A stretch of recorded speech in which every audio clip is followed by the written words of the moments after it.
Thank you, David, and thank you everyone for inviting me here. This is a huge privilege, not because I'm the chief guest. I think it's a privilege mainly because I'm one of the parents who've had the opportunity, and I'll take this opportunity on behalf of all of you to put my hands together and thank Dhirubhai Ambani International School for doing what they're doing to our children.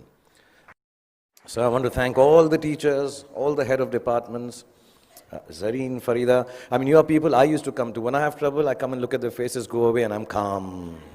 Everything will be sorted out. Kavas sir, who's fantastic at cricket matches, shouts louder than anyone else in the world can. All the staff members, the management, the gentlemen who man the security outside, so wonderful. And so even the guy who does the parking back there, everyone for the last 13 to 14 years that I've been here, and especially my friend, Mrs. Neeta Ambani, thank you so much for looking after our children. Really, thank you very, very much. Okay, so good evening, boys and girls. Exams are over. If I may say so, damn school is over, which seemed an impossibility just a few years back. That horrible math or physics or whoever your least favorite teacher is, you will never have to see again. That PE coach who was always out to get you is done and dusted. I know everybody's looking there. You want to party now, relax, hang out with the beautiful friends you've made in the last 13 years, 14 or some less.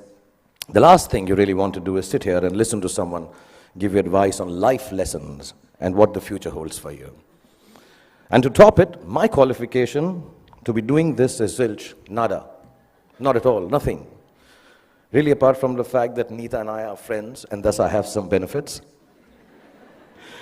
My reason to be here is the same as that of your elder brother or your sister being allowed to do things that you're not allowed to do at home. I'm like them, older, that's all. So if you think that I have had a successful career, as I was getting very embarrassed when David was recounting, because also it's been so many years since I've got an award now, yeah. It's just like got to work harder. So also if you think I've had a successful career, a great past performance and my experiences of it are no assurance that it'll work in the future for you or work for you at all. And anyway, none of what I say today you will remember as soon as you're out of here. Or maybe even earlier, because you're still sleeping from the big party you guys had last night. What I say may make sense to your mom or dad, who will remember it some years down the line, and they will also remember it for all the inappropriate things that I'm going to say tonight. But you are here, and so am I, so I promise to keep this extremely crisp and sharp. 20 minutes, tops. But be rest assured, I understand if some of you walk out in the middle of my speech for bladder control reasons. Feel free to do that. Feel free, because that's what essentially my talk is about. Feeling free, the freedom to be yourself, to listen to your inner voice and never let anyone tell you who you are or who you ought to be, including me. These are the only years of your life in which you will be allowed to make regret-free mistakes. As you do so, you will chance upon your dreams and hopefully make a happy life out of their fulfillment. When you get to be 50, as some of your parents are, none of the mothers, they all look 35. They're all looking extremely hot. Some of your parents are, and like I am, you will know that the bulk of your regrets are from not having done what you wish to do. So don't hold it against your over-diligent father who's telling you to study extra even post the exams. Your annoying mother who's still depressed that your handwriting is bad. You know, she doesn't understand. If it was bad 5 years ago, chances are that your handwriting is not going to improve for the rest of your life, ever. Ma'am, get that clear. It's not going to happen. But let me assure you, squiggles and ants and mosquitoes on paper won't kill your career. Any doctor here will tell you, indecipherable hieroglyphics may actually be a career booster. Don't be angry that your parents tell you that friend of yours is not good company, he is spoiling you. And please don't hold it against them when they tell you, he's a movie star's son, he'll become a hero, what about you?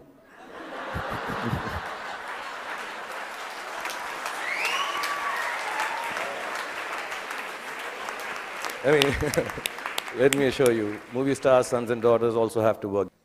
Basically, just don't grudge the old man and the old bag, ever. All us parents try to do is to make you happy with your choices by annoying you with hours that are actually your choices anyway. But you just don't know it yet.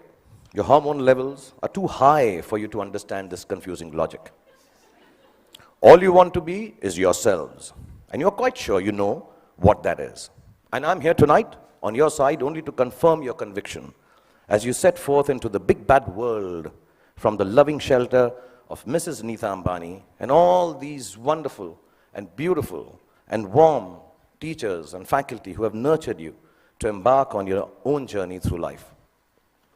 I was talking about parents because I think tonight is about parents. So I'm going to tell you something about my parents. My mother was top class. She was really cool. She loved me unconditionally, was beautiful, like all mothers are, and believed I will be the most famous man in the world, and I could do no wrong. In Delhi, they say, "Hamara bachcha na is like the apple of my eye." Some Punjabi ladies make it bigger, like the pineapple of my eye. So I was the pineapple of my mother's eye. And my father was a gentleman. He was very educated, masters in law, extremely intelligent, knew 7 languages, had traveled the world, knew his politics, fought for the freedom of our country, India, and excelled at sports like hockey, swimming, and polo. He could cook and recite poems and knew the capital of every country in the world. My father was also very, very poor. He was unemployed and struggling to make ends meet for 15 years of my life that I had the privilege of knowing him. From when I was 10 to when I was 15, not being able to afford fancy gifts for me, he would wrap up something old that belonged to him in newspapers and declare it as a birthday gift when my birthday came along. This, in the next 11 and a half minutes left that I have, is the story of the 5 gifts my father gave me and how they helped me become what I am today. When I was 10, my father gave me an old chess set. Chess is a reflection of life, they say, and as cliched as it sounds, it's probably true. The first thing it teaches you is that every move has a consequence, whether you perceive that it does or does not. Nothing you do, not a single moment, is empty of living. So think of things through, not always, but often enough so your life does not feel as black and white and as uniform as the squares on a chessboard. Sometimes, in order to move forward, you might need to take a few steps back. And there's no loss in doing something that hurts in the short run, but proves worthwhile in time. Sometimes, the queen might seem sexier. They always do. But if she gets taken by your adversary straight after you save her, then you might be better off saving your castle or the bald bishop instead. So don't always choose that which seems more desirable if something tells you it's going to get you into a whole lot of trouble. What I mean is also about tonight, drive home while your wits are about you instead of staying and getting stoned senseless after the party here. You can't get anywhere in chess if you don't look out for the little ones around you, the small pawns. Life is like that too. If you forget the smallest of your people or become foolish enough to imagine that the little graces you are given are of no value, you end up nowhere. When you look around you, learn to notice all the tiny little things that make your existence privileged and special. Just the fact that you are here, in this very moment, at this fantastic school, in the company of such adoring parents, is the product of immense love, hard work, and sacrifice on the part of many people present here. Taking your blessings for granted is the most ungracious stupidity, both in chess and in life. Then there's what they call, I don't know how to pronounce it, but sounds very cool, the zugzwang. The zugzwang, yeah. It's a really cool word. It sounds like a Chinese aphrodisiac. Zugzwang. But it actually is German for, okay, I'll tone this down. Oh, fish, I got to get out of here. Anyway, for those of you who've never played the game, it's when you get so stuck that whichever move you make is a bad move. It'll happen to each and every one of you at some point in your lives for sure. A moment will come when it will look like there isn't anything going right and nothing you can do to prevent disaster. Ask me, I just finished Dilwale, followed it up with Fan. So, when you are in Zumzwang, kids, don't panic. Whenever there is trouble and you know there is no way out of disaster, don't panic. With a little embarrassment, you will survive it. Trust me. All you have to do is make a move. All you have to do is move on a bit. As the Cheshire Cat in Alice in Wonderland said, when Alice came to the fork in the road, if you don't know where you're going, it doesn't matter which road you take. I will add to it. As long as you take one road and don't keep standing in the middle of the fork until a truck runs you over. Often in Zugzwang, your enemy wins that particular move, but mostly you end up winning the game. There were no computers when I was a kid, nor were there iPhones for us to Google pornography on, while our parents were busy checking their selfie likes on Instagram. One of the most precious gifts my father gave me was an Italian typewriter. I learned how to use it from him, how to roll paper into the roller and press the lever, I don't know if you guys have seen a typewriter. Google it, yeah. Yeah, the clicking sound of the letters as I pressed them with my fingers, forming words on blank pages, fascinated me. To use a typewriter well, you needed diligence. One wrong letter, and the whole exercise had to be started all over again. We used something called Typex to erase our mistakes in those days. Not to sniff at during math classes. But too much Typex in math classes or in typewriting is unacceptable. So we had to learn how to move our fingers accurately, to make words out of thoughts with efficiency, and do it over and over again till we got it just right. As an adult, I have come to understand that there is nothing of more value than your capacity for diligence and your ability to work hard. If you can outwork your adversaries and your employees, you can ensure your own success in whatever it is you choose to do. Whatever you're doing, do it once. Then do it one more time, even more carefully. Practice will make everything seem easier. Be diligent. Be thorough. Think of every job you do as the first one. So you have to get it right or you won't be able to impress everyone. And at the same time, do it as your last job, as if you will not get a chance to do it again ever. Don't just outwork yourself. Only parents clapping. In fact, you can outwork yourself. If you can outwork yourself, then pretty much nothing can prevent you from glorying. Then my father gave me a camera. And the most beautiful thing about it was that it did not work. We all have those Leica ones, old ones, which don't work, look really cool. I learned that things don't always have to be functional to fulfill a need. That sometimes when things are broken, the greatest creativity emanates from their fragments. I found myself looking at my world magically through the unusable lens, and the fact that there was never any actual photograph to see taught me my most important lesson yet. That creativity is a process of the soul. It does not need an outcome or a product for the world to accept. It needs only the truth of its own expression. It comes from within and makes of your world whatever you wish it to make. So don't be afraid of your own creativity. Honor it. It doesn't always have to be seen or approved by those around you. It is an expression of your deepest self, and it belongs as much to you as it does to the universe that nurtures and inspires it. All creativity is not for everyone to like or understand. All art is not up for sale. Some creativity has a bigger role to play. It is to keep you company when you're alone, when you need a friend, when the world doesn't seem to understand you. Your creativity, whatever that may be, I know a friend of mine who makes dolls out of bath bags from aeroplanes. Whatever your creativity is, your creativity will be the only thing that will keep you inspired and satisfied. Honor it to the end, whatever it may be. Mine is poetry. I write rubbish poetry. It's so bad that sometimes I cringe to read it myself. It's crap. But I write it. It is my secret place. It is mine to make me feel free and happy. So you find yours, and if the world loves it, good.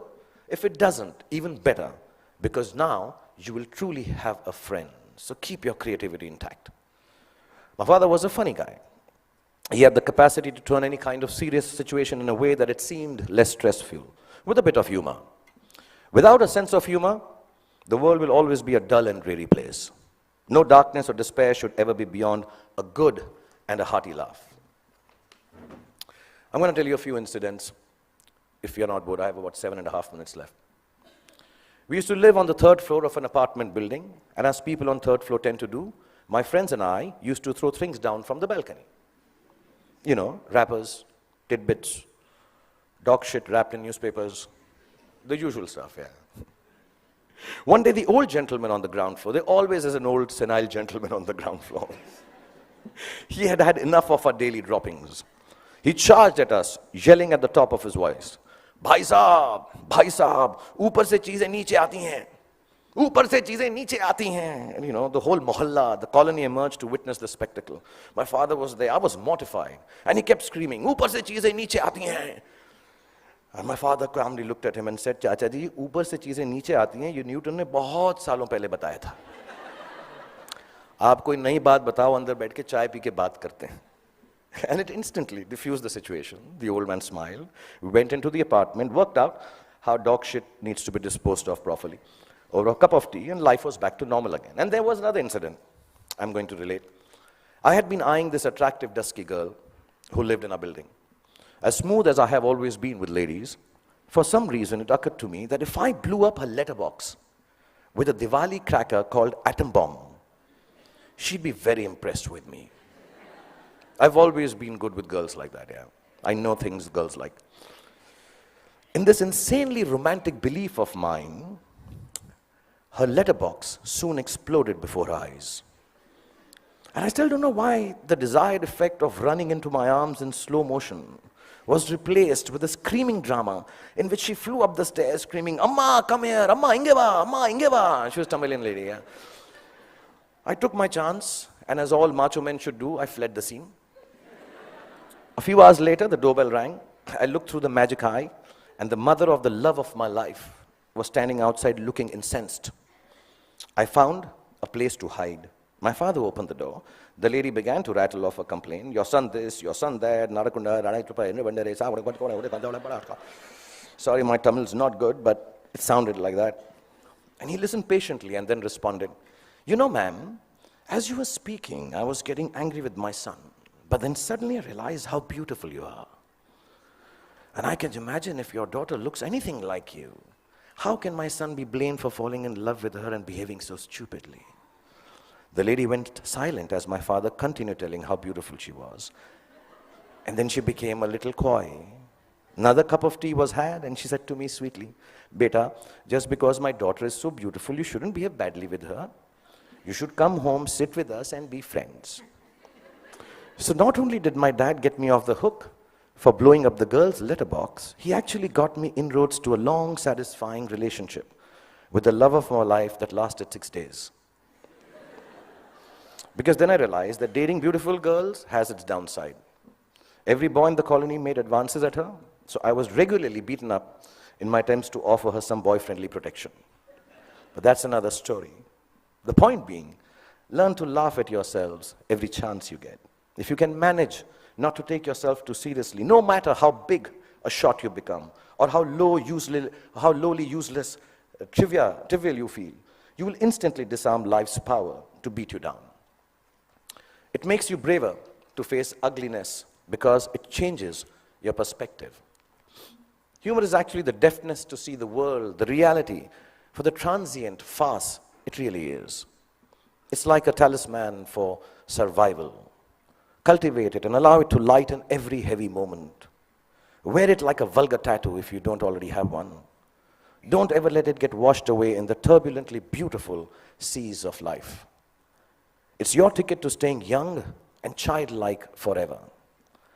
And you'll realize why it matters to stay childlike when you're my age. And you watch this speech on YouTube with your children. I'll probably have kicked the bucket by then, having smoked enough cigarettes to light up a forest. But I certainly hope that you will have understood what I understand now.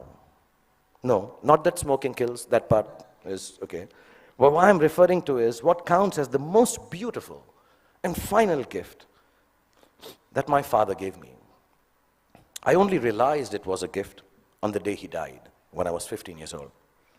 A gift your parents have given to you already. Yes, the singularly most exquisite gift you and I have been given is the gift of life itself. There is nothing that marks a man or a woman out from the ordinary more perfectly than grace. Grace is the consciousness that life is bigger than we are, and therefore our gratitude for it must match its vastness. It is the understanding that everyone we encounter, whether they are loving towards us or offensively abrasive, is a human like we are. It is knowing that experiences shapes human beings, and no matter how good we are at something or how successful we may become, we are never better than the other person. If you can live your life with grace towards those around you, you will accomplish more than you could if you became the President of America. That came out wrong, knowing that Donald Trump is so close to becoming the President of America. I didn't mean that. I'll rephrase that, guys. If you can live your life with grace towards those around you. Okay, actually, what the hell? Because I came here and told you a secret that I write rubbish poetry, I'm going to read out a poem and end this. This is the most rubbish poem you'll hear, but keep it in your heart because I'm the damn chief guest tonight. If you're after party, EDM, I assume this is the music. I thought I'd be very cool if I used the word EDM. Is EDM cool still? Class of 2016, is it cool? No? Okay.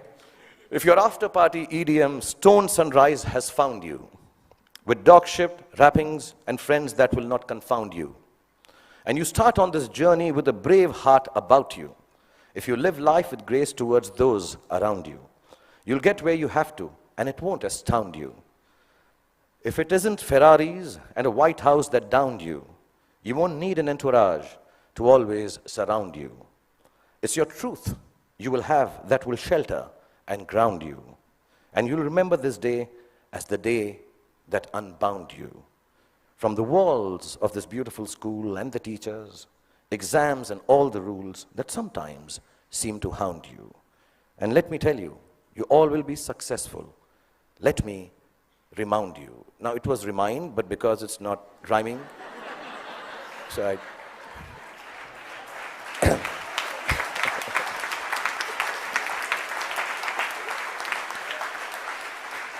So boys and girls, go forth, be free, have fun, make wrong choices, make mistakes. You will still succeed because the gift of education you have from this wonderful institution called Dhirubhai Ambani International School, the love Nita has given you, and the genes that your parents have provided you with will always look after you. And when you succeed, don't forget to thank your least favorite teacher, because he or she actually cared for you the most. Love you all and be happy. Thank you.